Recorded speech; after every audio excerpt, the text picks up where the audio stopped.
로버트 저메인 토마스는 대한민국 최초의 선교사이자 최난원이라는 한국 이름을 가지고 있습니다.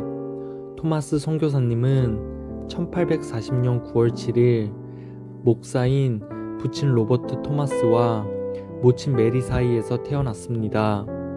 선교사님은 어머니의 뱃속에서부터 예수님의 보살핌으로 자랐으며 어려서부터 선교사가 되는 것을 꿈꾸어 왔습니다.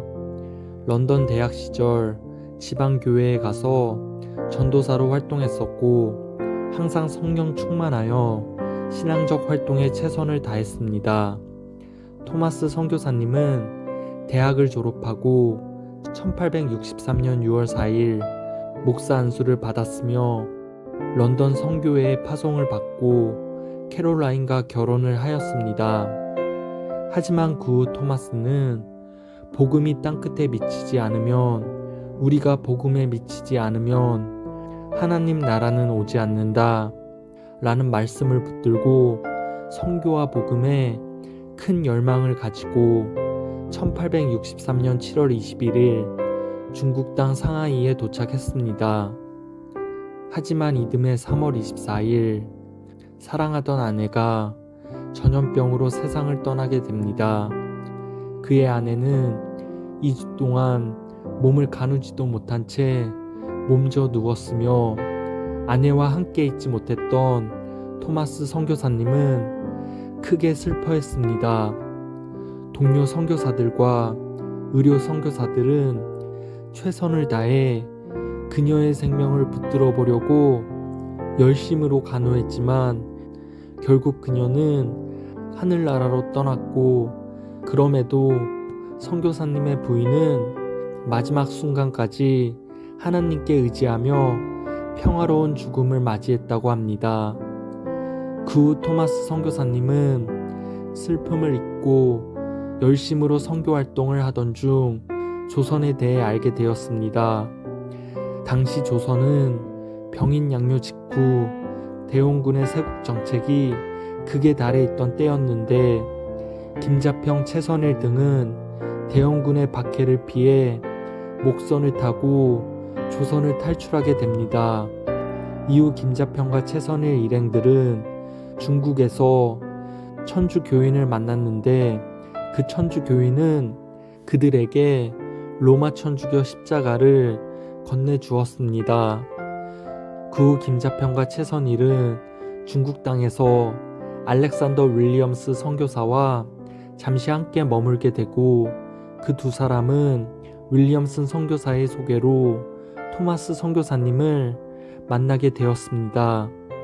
김자평과 최선일이 천주교 십자가를 휴대하고 있는 것을 보고 토마스 선교사님은 그들에게 조선에 대해 물었고, 그들은 조선에서의 천주교 박해 소식과 그 누구도 성경을 읽을 기회가 없다는 정보를 전하면서 선교사님은 조선에 복음을 전해야겠다는 필요성에 대해 깨닫고 조선으로 가서 성경과 복음을 전하는 것이 자신의 사명이라 생각했습니다. 토마스 선교사님은 1865년 범선을 타고 황해도 자라리에 정박해 2달 동안 체류하면서 한국말도 익히게 되고 가지고 온 성경도 나누어 주는 등 바로 서울로 들어가려 했지만 풍랑을 만나게 되면서 구사일생으로 다시 북경으로 돌아갔습니다. 그 후 다시 기회를 얻은 토마스 선교사님은 1866년 1월 13일 낡은 중국 범선으로 조선 땅 황해도 지역에 도착했습니다. 이는 기독교 선교사로서는 최초의 선교 활동이었습니다. 토마스 선교사님은 2달 반 동안 황해도 해안에 머물며 천주 교인들의 도움으로 현지인들에게 성경을 전할 기회를 가지게 되었습니다. 하지만 조선인들은 외국인이었던 토마스 선교사님을 극도로 경계했습니다. 토마스 선교사님은 그들에게 복음을 전하기 위해 사랑을 베풀며 그들과 가까워지기 원했지만 당시 조선인들은 지금의 북한처럼 그 누구나 외국인으로부터 성경을 받거나 읽으면 체포와 투옥을 피할 수 없었고 최악의 경우 참수를 당해야 하는 위험을 감수해야 했습니다. 하지만 그럼에도 불구하고 목숨을 걸고 복음을 받아들이려는 사람들이 있었고 토마스 선교사님은 한 알의 밀알이 땅에 떨어져 죽지 아니하면 한 알 그대로 있고 죽으면 많은 열매를 맺을 것이라는 성경 말씀을 마음속 깊이 새기고 배를 타고 돌아가면서 다음에는 더 많은 이들에게 복음을 전할 것이라는 다짐을 했습니다.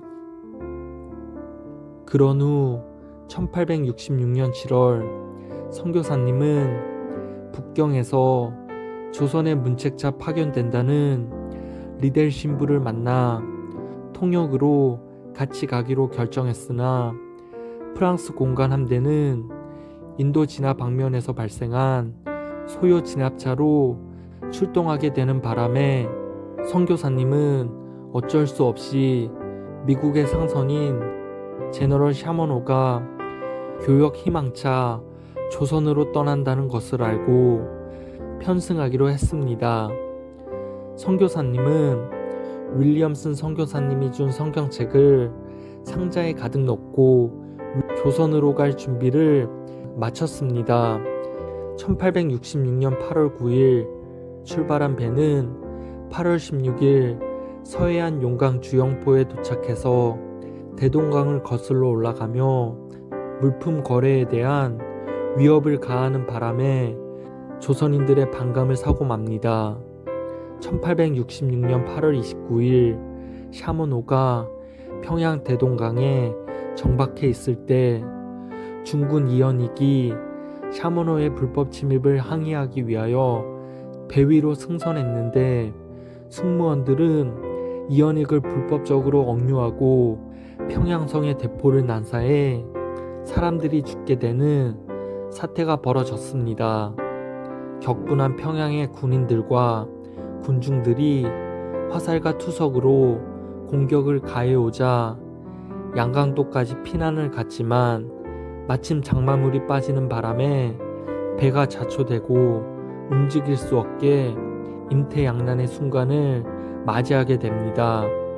조선 병사들은 모래톱에 걸린 샤머노를 무자비하게 불태웠고 이로 인해 배가 화염에 휩싸이자 배에 있던 사람들은 물속으로 뛰어들었고 그 순간 갑판 위로 올라선 토마스 선교사님은 성경이 불타는 것을 막기 위해 성경 상자를 열어 화염 속에서 강둑에 있던 조선 병사들과 민간인들을 향해 성경을 마구 던졌습니다.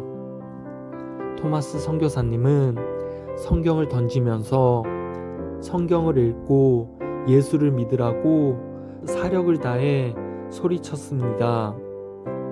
그리고 나서 그의 몸에 불이 붙자 강물 속으로 몸을 던졌습니다. 선교사님은 필사적으로 강둑을 향해 헤엄쳐 나갔지만 조선 병사들은 창으로 토마스 선교사님을 무참히 찔렀습니다.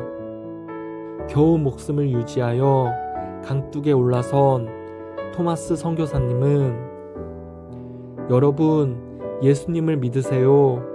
여기 예수의 말씀이 적힌 성서를 바치니 꼭 읽어보고 존귀하신 하나님께 경배하는 여러분이 되시기를 바랍니다.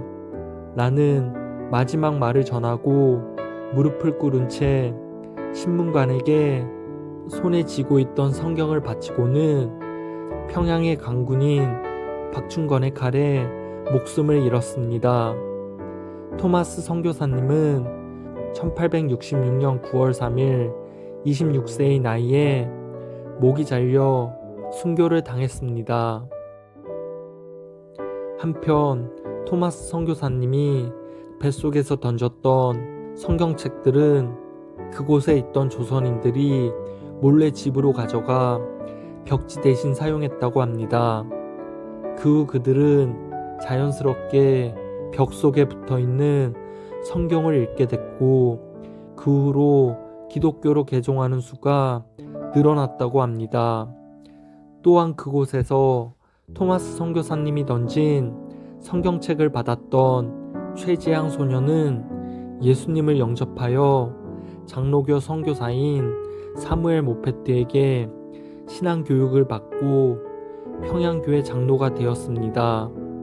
그뿐만 아니라 토마스 선교사님에게 목을 베었던 박충건도 후에 성경을 읽고 자녀들과 함께 예수님을 영접하는 놀라운 기적이 일어나게 되었습니다.